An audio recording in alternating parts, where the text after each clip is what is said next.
Amigos, infelizmente Sinisa Mihajlovic nos deixou na sexta-feira.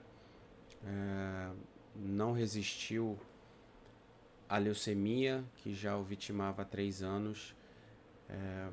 Mesmo com todos os cuidados e todos os tratamentos que ele se submeteu, ele não conseguiu resistir e faleceu.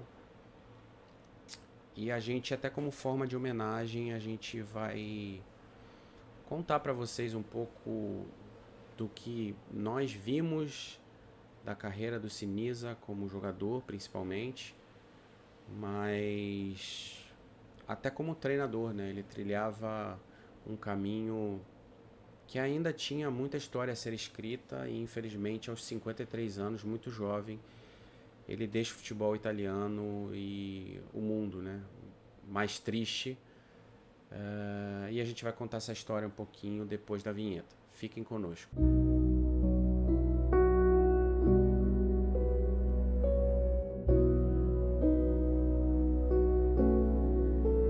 Bom, pessoal, Sinisa Mihajlovic, ex-jogador e treinador sérvio, 53 anos, quando o falecimento dele na última sexta-feira, 16 de dezembro de 2022, nascido em 20 de fevereiro de 1969, nascido na Sérvia, né?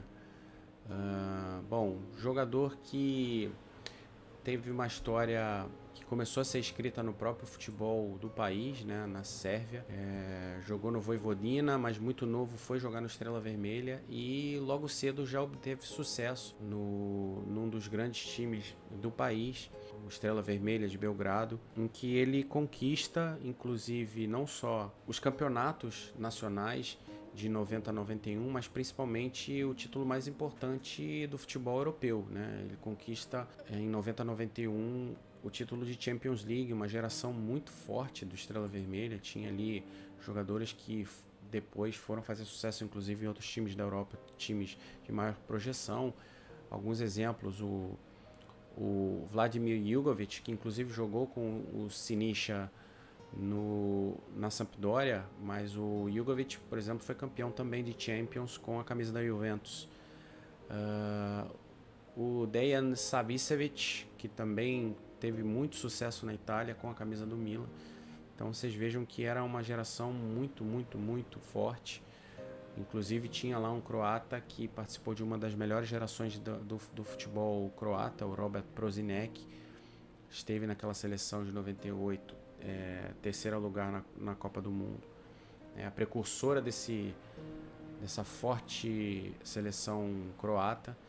Então, assim, o Sinisa, que foi campeão muito cedo, aos 22 anos, com a Estrela Vermelha da Champions, e logo na temporada, 2 temporadas depois, se muda para a Itália para jogar na Roma, né? Vai para Roma para jogar as temporadas de 1992-93 e a 93-94. Uma passagem importante, né? Aos 23 anos ele chega ao futebol italiano, que era o país que tinha o campeonato mais forte da década, né? Naquela década de 1990 até ali o início dos anos 2000, o futebol italiano era muito, muito forte. Na Roma ele não conquista nenhum título coletivo, ficou muito perto disso, principalmente na Copa Itália daquele ano, de 1992-93, em que a Roma enfrenta o Torino. Torino que tinha o Walter Casagrande Júnior como um dos jogadores de seu elenco. E a Roma, em 2 jogos, perde o primeiro em Turim por 3-0 e no segundo goleia o Torino por 5-2, mas acaba no agregado perdendo o título. E nessa vitória de 5-2, o Mihajlovic faz um dos vários golaços que ele fez durante a carreira dele. Inclusive, a gente vai deixar a descrição do vídeo com esse gol aqui embaixo. Aos 65 minutos desse jogo, né, o jogo da volta em Roma, o Mihajlovic faz um golaço de falta, né? Mas a equipe da Roma acaba não conseguindo o título da Copa Itália de 92-93. A gente vai deixar aqui também, inclusive, a minutagem do vídeo para que vocês vejam o gol que o Mihajlovic anotou. Bom, Foram 2 temporadas, como eu disse, no futebol na equipe da capital. Ao todo foram 54 partidas de Série A com 1 gol apenas anotado e mais 10 de Copa Itália com 5 gols anotados. E, bom, ele foi contratado pela quantia de 4,5 milhões de euros e em 93-94 ele é emprestado à Sampdoria, né? Ele teve uma passagem de 4 temporadas com a camisa Blu Cerchiata. Sinisa, que é muito querido, inclusive, na Sampdoria, que depois ele veio a treinar, né? Foram 4 temporadas também sem títulos, mas com uma passagem muito boa. Nessa época, o Mihajlovic ainda jogava de volante, né? Ele começou a carreira dele jogando como volante e foi recuado, né? Era um jogador muito técnico e que tinha um poder defensivo muito acima da média. Além disso, era dotado de qualidades técnicas, um chute muito preciso e muito potente. Não à toa fazia gols de falta como poucos, é um dos recordistas de gols de falta da história do futebol italiano, inclusive apenas atrás do Andrea Pirlo, que ele, em dado momento da carreira dele, chegou a passar. Na Sampdoria, como eu disse, ele também não conquista nenhum título coletivo, chega perto também disso. Logo na sua temporada de estreia, a Sampdoria, que havia sido a campeã da Copa Itália na temporada 93-94, disputa a Supercopa Italiana de 94 contra o Milan, né? O Milan que havia sido campeão italiano da temporada 93-94. E naquele ano de 94, as duas equipes disputam a Supercopa e o jogo termina empatado em 1-1. Inclusive, o gol da Sampdoria foi anotado pelo Mihajlovic aos 35 minutos. O link está aqui embaixo também, com a minutagem do vídeo para que vocês vejam o gol. O camisa 6 anota um golaço de falta e a partida vai para os pênaltis. E nos pênaltis o Milan vence e conquista a Supercopa pelo placar de 4-3 e curiosamente o Mihajlovic nas cobranças de pênalti, ele é um dos 2 jogadores que acabam não convertendo a sua penalidade. Bom, na Sampdoria ele foi contratado junto à Roma pela Sampdoria. Como eu disse, a primeira temporada por empréstimo, mas depois na segunda temporada ele foi efetivada a compra trazendo para valores atuais 6 milhões de euros. E na temporada 97-98 ele faz a sua mudança para a equipe que ele teve a melhor projeção esportiva. Ele vai jogar na Lazio, curiosamente vai jogar na rival do clube que o recebeu primeiramente na Itália. E é na Lazio que ele tem, como eu disse, a maior projeção na carreira dele. Com a camisa laziale, ele consegue atingir o máximo da carreira dele. Chegou lá por volta dos 28 anos de idade, então era uma idade em que ele estava no seu pico. E ele tem números muito importantes na Lazio. E o nosso amigo, o Bruno Preti, vai falar um pouquinho da passagem dele pela Lazio. Boa tarde, amigos do Papo Calcio. Estamos aqui para falar a respeito do querido Sinisa Mihajlovic, que nos deixou aos 53 anos de idade, um grande ícone da história da Lazio. Jogou por lá 6 temporadas, 6 títulos, Série A, Copa Itália, Supercopa da Itália, Supercopa da Europa, Recopa da Europa, enfim, 193 jogos, 33 gols, 32 assistências. Só pelos números podemos dizer o quanto que esse sérvio nos representou e vai continuar nos representando, sem sombra de dúvidas. É isso aí, Sinisa.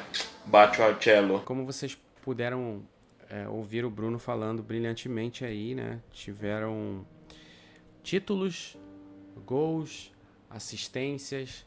Então, assim, foi uma passagem muito boa do Sinisa Mihajlovic com a camisa da Lazio, destacando aí na temporada 98-99 os títulos de Supercopa Italiana, o título de UEFA Winners' Cup, né, que é a Copa dos Vencedores de Copas Nacionais. Além disso, na temporada 99-2000, ainda tiveram os títulos de Supercopa da UEFA, Série A, né, o segundo scudetto da história da Lazio. O Mihajlovic estava participando, ele jogava com a camisa 11, já recuado a defensor com o Sven-Goran Eriksson. A Copa Itália de 99-2000. Em 2000 e 2001 ele conquista a Supercopa italiana com o time, e o último título dele com a camisa laziale veio na última temporada dele como jogador da Lazio, em 2003, 2004. Ele conquista a sua primeira das 3 Copa Itálias que ele veio a conquistar na Itália. Então, assim, vocês vejam que com a camisa da Lazio ele praticamente conquista todos os títulos que ele podia conquistar, né? Em âmbito nacional ele conquistou todos os títulos que ele podia conquistar com a camisa da Lazio. Então, assim, dá para imaginar o quão querido ele é pela torcida laziale, né? Vale trazer para vocês, pessoal, que a Lazio desembolsou um valor considerável para tirá-lo da Sampdoria na temporada 97-98. A Lazio, à época, gastou cerca de 17 milhões de euros, né, trazendo para os valores atuais. Era um valor considerável. Então, assim, era um jogador que tinha o seu valor esportivo. Tanto é que foi para a Lazio e desempenhou aí, participou de um período histórico da Lazio em que a Lazio conquista todos os títulos de cenário nacional que podia conquistar. Então, assim, o Mihajlovic, além disso, o Mihajlovic chegou a ser capitão da equipe da Lazio. Foi a melhor fase da carreira dele, inevitavelmente. E aí, aos 35 anos, ele vai jogar na Internazionale, uma transferência livre, em que ele chega a Inter sem custos. O contrato dele com a Lazio tinha se encerrado. E na Inter ele permanece as temporadas de 2004, 2005 e 2005 e 2006 e não passou de forma despercebida na Internazionale, né? Foram 2 temporadas e 2 temporadas com título, né? Na primeira temporada, a temporada de chegada, ele conquista a Copa Itália de 2004-2005, em que ele participa aí de 11 jogos dessa Copa, né? Desculpem, 6 jogos dessa Copa e anota um gol. E pela Liga foram 20 jogos e 4 gols, né? Além disso, na temporada 2005-2006 também tiveram as conquistas da Supercopa Italiana e mais uma Copa Itália. Detalhe que as 2 Copa Itálias conquistadas pela Internazionale nesse período foram contra a Roma, né? Por curiosidade, a Internazionale tinha um time fortíssimo. E na temporada de estreia, vejam só como o Mihajlovic tinha estrela, né? Todas as temporadas de estreia dele, ele tinha jogos importantes e ele deixava sua marca, né? Na temporada 2004-2005, na final contra a Roma, ele deixa, né? Ele também jogava com a camisa 11, exemplo da Lazio. Ele, aos 52 minutos da segunda partida da final da Copa Itália, né? Na época se jogava a final em 2 partidas. Ele faz o único gol da partida, um golaço para variar de falta. A gente vai deixar o link do vídeo aqui embaixo com a minutagem do vídeo para que vocês vejam o gol. Ele faz o gol no Giuseppe Meazza, né? no San Siro. E é o único gol da partida. A Inter, que já tinha vencido a partida de ida contra a Roma lá no Estádio Olímpico por 2-0, volta a vencer em Milão por 1-0 com o gol do Mihajlovic. Além disso, na temporada 2005-2006, o Mihajlovic também conquista a Série A, né? Basta lembrar que, por causa do escândalo do Calciopoli, a campeã esportiva tinha sido a Juventus, mas quando foi deflagrado a fraude, né, o escândalo da Calciopoli, o Scudetto da Juventus, por ela ter sido rebaixada, foi retirado e a Inter acaba herdando o Scudetto que havia sido conquistado pela Juventus. Então o Mihajlovic adiciona aí mais o seu segundo Scudetto ao seu quadro de títulos coletivos, né? Então vocês vejam, como jogador na Itália, ele conquistou tudo que ele podia conquistar nacionalmente. Então é um jogador que tem muita relevância no futebol italiano como jogador propriamente dito, mas que a carreira não se encerrou por aí não. A carreira que, inclusive na Internazionale, seguiu como assistente de treinador e depois, posteriormente, ele veio a ser treinador de futebol. De certa forma, com alguns feitos impressionantes. Ele era, assim, um treinador jovem que tinha muito ainda para demonstrar, mas que já tinha também demonstrado bastante coisa, né? Ele começa, inclusive, a sua jornada como treinador ainda na Inter, como auxiliar do seu ex-companheiro de equipes, né? Porque ele foi auxiliar entre 2006 e 2008 do então treinador da Inter, Roberto Mancini. Roberto Mancini, que foi seu colega de Sampdoria, né? Roberto Mancini, que é um jogador histórico da Sampdoria, e também foi colega de equipe dele na Lazio, né? Na Lazio, ambos jogaram juntos lá sob o comando do Sven-Goran Eriksson. E ele foi auxiliar do Roberto Mancini nessas duas temporadas, 2006, 2007, 2007, 2008, em que ele conquista como auxiliar do então treinador italiano os 2 Scudettos consecutivos e mais a Supercopa de 2006. Mas a sua primeira experiência como treinador mesmo de uma equipe principal foi no próprio Bolonha, que foi a sua última experiência, né? O Bolonha retrata a vida do Sinisa Mihajlovic no seu começo de jornada como treinador e no seu fim de jornada como treinador e, infelizmente, como homem, né? Como ser humano. Mas no Bolonha, nessa primeira passagem, ele não teve um momento tão feliz assim. A passagem curta, durou apenas uma temporada. Ele acabou sendo demitido e aí ele começa a sua peregrinação em busca de crescimento na carreira. Ele vai treinar o Catania na temporada 2009, em que ele consegue ali bastante feitos, um feito muito legal para a carreira dele. O Catania era uma equipe de não muita tradição e muita projeção no cenário do futebol máximo italiano, né, ali na Série A, mas ele consegue chegar ao Catania e rapidamente consegue salvar o Catania do rebaixamento. O time termina aquela temporada 2009-2010 na 13ª posição, conquistando 45 pontos, sendo que desses 45, 36 foram com o Mihajlovic sob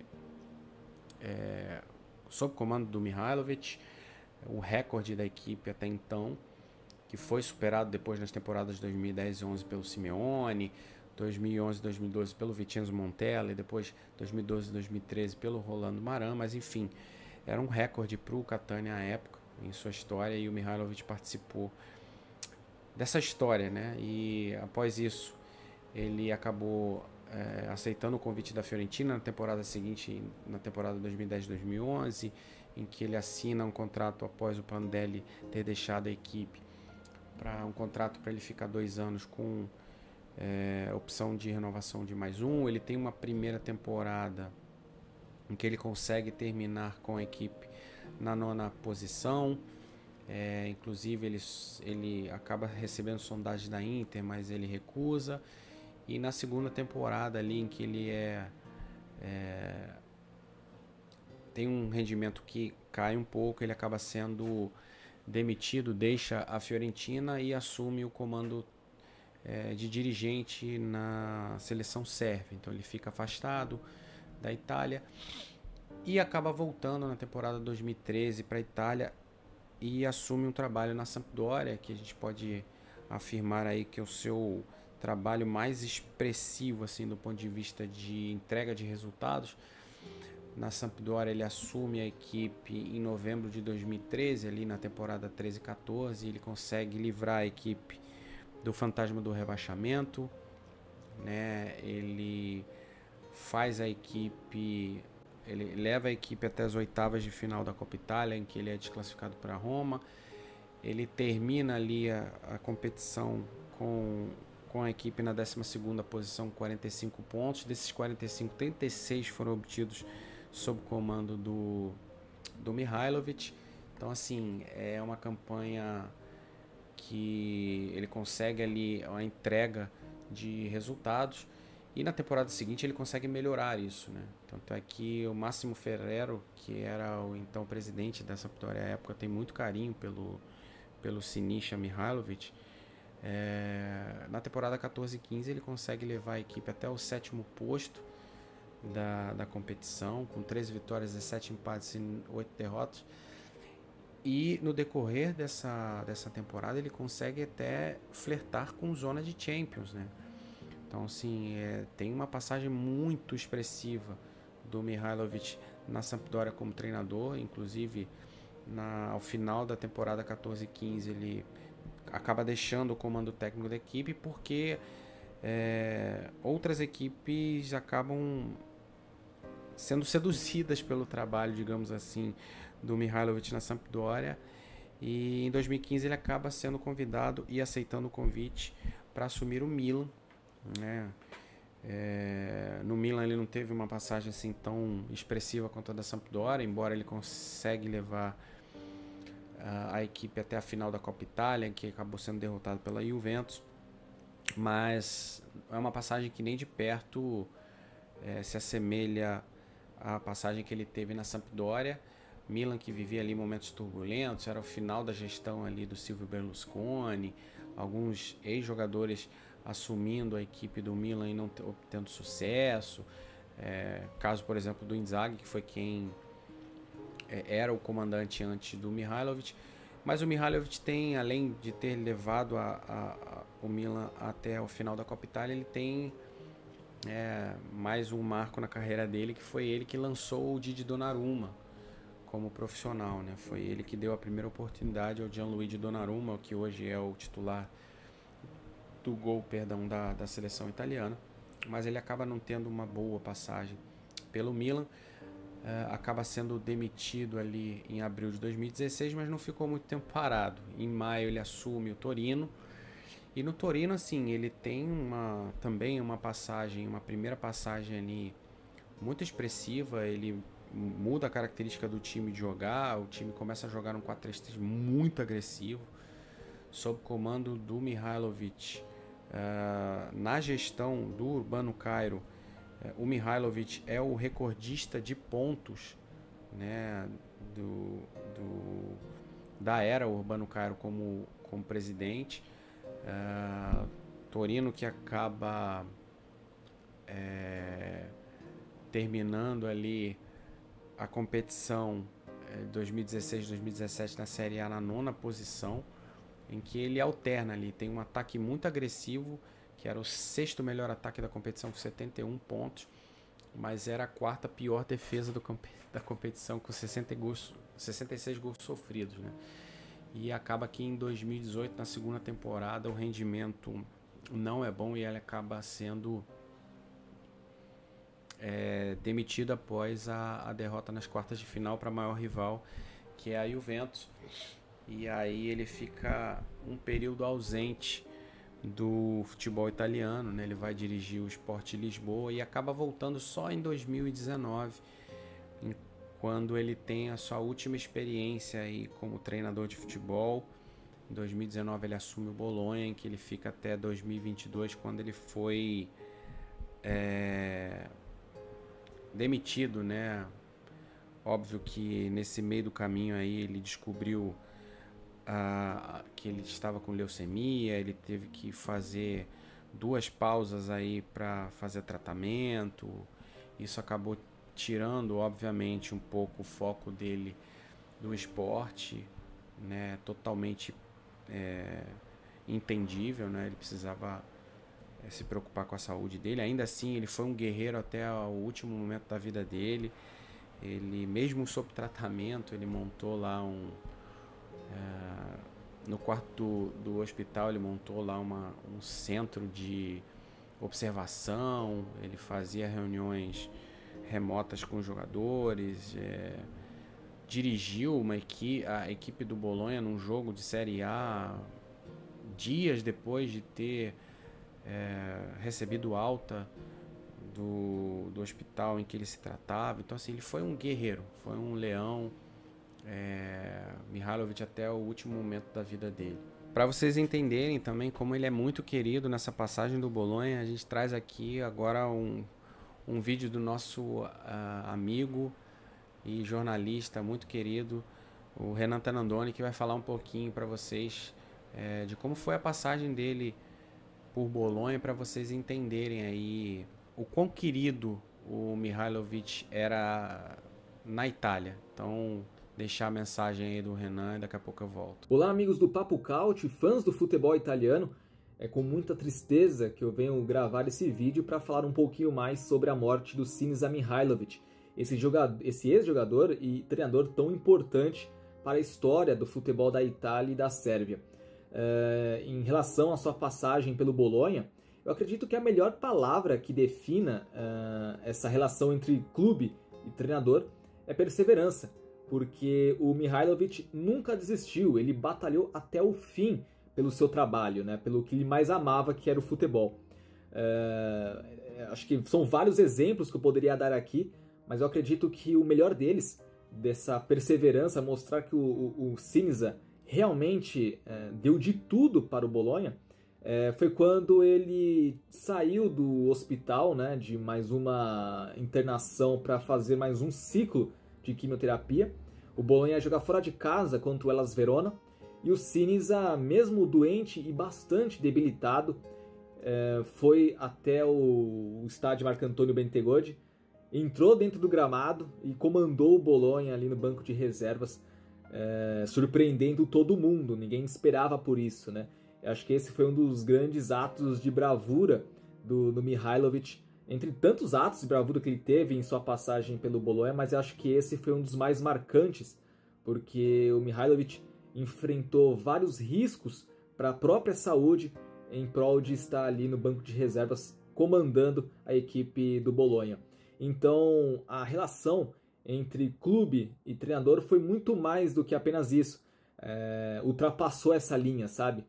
O Mihajlovic criou uma grande identificação com os torcedores, criou raízes em Bolonha, tanto que ele se transformou, ele recebeu a honraria de ser cidadão honorário da cidade de Bolonha.